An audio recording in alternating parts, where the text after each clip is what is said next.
ఓ ఈ gear box చూసారు కదా ఎలా జారిపోయిందో. కొంచెం అయితే కిందన పడిపోయింది. తర్వాత చాలా ఇబ్బంది అయ్యింది నాకు పైకి ఎక్కించుకోవడానికి. ఈ టాటా యోదా పికప్, ఈ క్లచ్ సెట్, అలాగే క్లచ్ సిలిండర్, ఈ క్లచ్ పైపు అక్షరాల 14,000 అయితే ఖర్చు అయింది. ఈ బండి అయితే సెకండ్స్ లో తీసుకున్న రోజే వీళ్ళకైతే ఈ కంప్లైంట్ వస్తుంది. ఇలాంటి వర్క్లు చేసేటప్పుడు ఎంత ఖర్చు అవుతుంది అన్నది పర్ఫెక్ట్ గా ఎందుకు చెప్పలేమంటే ఈ వీడియో పూర్తిగా చూడండి. ఈ టాటా యోదా సెకండ్స్ లో కొనుక్కొని అయితే వీళ్ళైతే విజయవాడ పట్టుకొని వెళ్తున్నారు. ఇది రన్నింగ్లోనే అయితే క్లచ్ ప్లేట్లు కాలిపోయాయి. అంటే వాళ్ళకి దగ్గర బండి వచ్చినప్పుడే క్లచ్ ప్లేట్లు ఆల్రెడీ వీక్ ఉన్నాయంట. కనీసం వాళ్ళు అక్కడే ఆపుకొని వాళ్ళ దగ్గర ఎంతో కొంత అమౌంట్ తగ్గించుకొని లేదా క్లచ్ ప్లేట్లు వేసేయమంటే బాగుండేది. కానీ వీళ్ళు సగం దూరం వచ్చిన తర్వాత అయితే బండి ఆగిపోయింది. ఇప్పుడు వీళ్ళకైతే చాలా ఎక్కువ అమౌంట్ అయితే ఖర్చు అయిపోయింది. ఎందుకంటే దీనికి క్లచ్ సెట్టే ఒకటే 11,500 చిల్లర చెప్తున్నారు. అలాగే క్లచ్ రిలీజ్ బేరింగ్ అదే క్లచ్ సిలిండర్ కూడా చాలా కాస్ట్ ఉంది. 3,500 4,000 దాకా చెప్తున్నారు. వీళ్ళైతే రోడ్డు మధ్య లేకపోతే బండి అయితే లాక్కొని వచ్చాం ఈ యోదా బండి. వీళ్ళకైతే చాలా ప్రాబ్లం అవుతుంది. ఇప్పుడు చాలా ఎక్కువ అమౌంట్ కూడా పెట్టుకోవాలి వీళ్ళు. ఇప్పుడైతే ఈ టాటా యోదాకి గేర్ బాక్స్ అయితే డౌన్ చేస్తున్నాను. బండి అయితే నా దగ్గరికి మధ్యాహ్నం 3 గంటలకు అయితే వచ్చింది. కానీ వీళ్ళకి ఈ రోజే బండి అయితే ఎలాగన్నా సరే ఏ టైం అయినా సరే చేసేస్తానని కమిట్మెంట్ అయితే ఇచ్చాను. ఎందుకంటే వీళ్ళు విజయవాడ వెళ్ళాలి. ప్లస్ ఈ వెహికల్తో వచ్చిన కుర్రోడు అయితే ఏదో ఎగ్జామ్ ఉందని చెప్పాడు. ఇప్పుడైతే చూడండి గేర్ బాక్స్ మొత్తం ఓపెన్ చేసి డౌన్ చేస్తున్నాను. అలాగే దీని స్పేర్ పార్ట్స్ కూడా అవైలబిలిటీ లేదు. కానీ కాస్ట్ కూడా చాలా ఎక్కువే. వీడియో పూర్తిగా చూస్తే మీకే అర్థమవుతుంది. ఇంకోటి ఏంటంటే ఈ వెహికల్ ఆగి 3 అవర్స్ అవుతుంది. అయినా సరే వెహికల్ ఎక్కడ చల్లారలేదు. ఎందుకంటే ఎక్కడ పట్టుకున్నా సరే కాలిపోయి పొక్కు వచ్చేసి అంత హీట్ అయితే ఉంది. ఇది ఆఫ్ క్లచ్లో బండి అలా మూవ్ చేశారు, ఎక్కువ యాక్సిలేటర్ ఇచ్చేసి. దానివల్ల అయితే ఇలాగ హీట్ ఎక్కిపోయింది.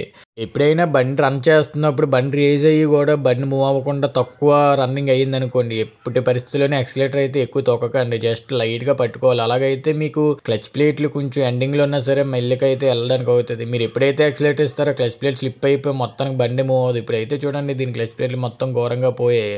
ఈ స్పేర్ పార్ట్స్ అనకాపల్లి వెళ్ళి తీసుకొని వచ్చారు. ఇదైతే టాటా ఒరిజినల్ స్పేర్స్ అయితే తీసుకోవడం జరిగింది. ఇప్పుడైతే చూడండి ఈ క్లచ్ సెట్, అలాగే ఈ క్లచ్ పైపు, అలాగే ఈ క్లచ్ సిలిండర్ మొత్తం అన్ని కలిపి 14,000 అయితే అయిందంట వీళ్ళకి. మొత్తం ఓపెన్ చేసే వరకు ఎందుకు అమౌంట్ పర్ఫెక్ట్గా చెప్పలేమంటే చూసారు కదా. ఇప్పుడు ఈ క్లచ్ పైప్ వచ్చి ఎక్కడ ఏ బండికి కూడా ఇప్పుడు దాకా డ్యామేజ్ అవ్వడం చూడలేదు. హీట్కి అయితే ఈ పైప్ అయితే కన్నం పడిపోయింది.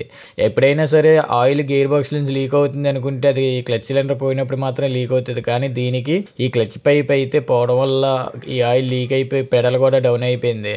ఇప్పుడు టైం అయితే 8:30 అవుతుంది. చూడాలి ఏ టైంకి అవుతుందో. క్లచ్ సెట్ అలాగే గేర్ బాక్స్ అయితే ఇప్పుడే ఫిట్ చేయాలి. ఈ టైంలో ఫిట్ చేసి అయితే ఇవ్వాలి ఒక్కనే. ఇప్పుడు చూసారు కదా ఈ పైప్ అయితే ఇక్కడ డ్యామేజ్ అయిపోయింది. ఈ పైప్ ఇప్పుడు కూడా ఏ బండికి కూడా డ్యామేజ్ అవ్వదు.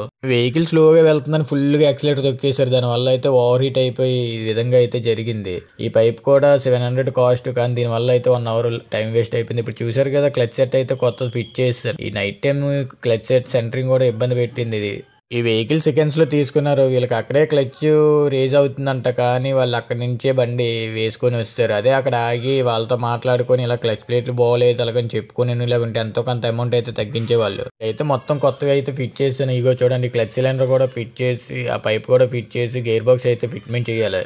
కమిట్మెంట్ ఇచ్చాను కాబట్టి టైం ఎంత అయినా సరే ఫిట్మెంట్ అయితే చేయాలి. ఇప్పుడైతే టైం 10:30 అయిపోయింది. చూడాలి ఇంకా గేర్ బాక్స్ ఎక్కించిన తర్వాత ఎంత టైం అవుద్దో.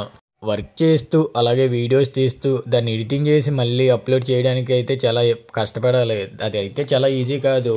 నేను యూట్యూబ్లో సక్సెస్ అవడం కోసం అయితే ఈ వీడియోస్ తీసుకుంటున్నాను. నా కోసమే తీసుకున్నాను. కానీ కొద్దిగా సపోర్ట్ కూడా కావాలి మీ సైడ్ నుంచి. కొంచెం వీడియో అయితే పూర్తిగా చూసి సపోర్ట్ చేస్తారనుకుంటున్నాను. ఇప్పుడైతే చూడండి ఈ పైప్ కూడా ఫిట్ చేయాలి. ఈ పైప్ వల్ల ఈ ఆయిల్ అయితే మొత్తం కారిపోయింది. ఈ టాటా యోదా క్లచ్ ప్లేట్లు అయితే కొంచెం తొందరగానే పోతాయి. నేను చాలా మంది దగ్గర అయితే విన్నాను. కానీ తొందరగా అయితే పోవు. మనం బండి పరిగెడుతున్న సేపు దాన్ని క్లచ్ మీద కాలుంచి అలా డ్రైవ్ చేసినప్పుడు కానీ, లేదా ఎక్కడైనా దిగబడినప్పుడు గట్టిగా లాగించినప్పుడు కానీ ఈ క్లచ్ ప్లేట్లు అనేవి స్లిప్ అయిపోతాయి. కాస్ట్ కూడా చాలా ఎక్కువ. ఎందుకంటే బొలెరో పికప్కి దీనికి కంపేర్ చేసుకుంటే డబుల్ అమౌంట్ అయితే తేడా ఉంది. దానికైతే మ్యాక్సిమం ఒక 4,500తో అయిపోతుంది. అలాగే కొంచెం బొలెరో పాసింజర్ వెహికల్ అయితే 8,000 దాకా ఉంది క్లచ్ ప్లేట్. కానీ దీనికి అయితే ఏకంగా 11,000 అయితే ఉంది. ప్లస్ ఈ క్లచ్ సిలిండర్ వచ్చి 4,200 అయితే పడిపోయింది. ఇప్పుడైతే చూసారు కదా ఈ గేర్ బాక్స్ మెల్లికి ఎక్కిస్తున్నప్పుడు అయితే ఎలా స్లిప్ అయ్యి కింద పడుతుందో.